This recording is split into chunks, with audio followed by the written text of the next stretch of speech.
Hello guys, good morning. Today is May 9, Mother's Day, at kagigising ko lang. And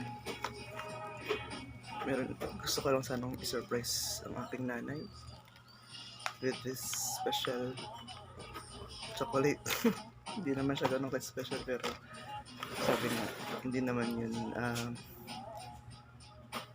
importante kung ano yung mabibigay mo sa magulang mo, sa mother mo. Ang importante doon is yung moment na pinasaya mo siya. Kaya ngayon, dito ako sa bahay, pupunta ako doon sa sarili niyang bahay para i-greet siya ng Mother's Day. Samahan niya ako guys. Okay. So yun, naka-ready na tayo. Ready na yung ating regalo. Simpleng gift for Mother's Day. Diba?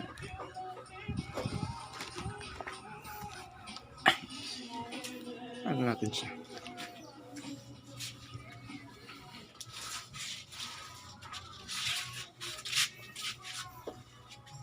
May mga batang nakaarang.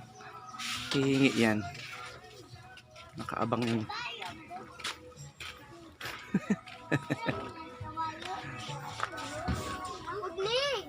Ay, hindi na ako nakita.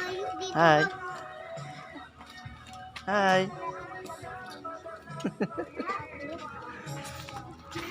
Hindi na ako nakita.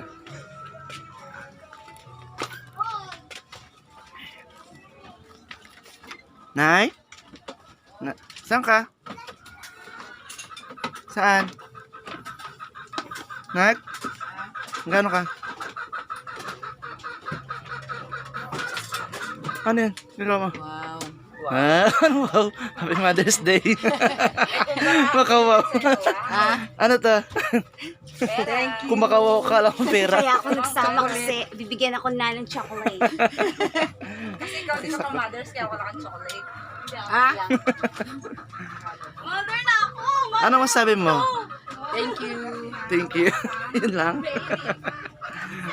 Yan si nanay. Love you, nay. Thank you. Bye-bye.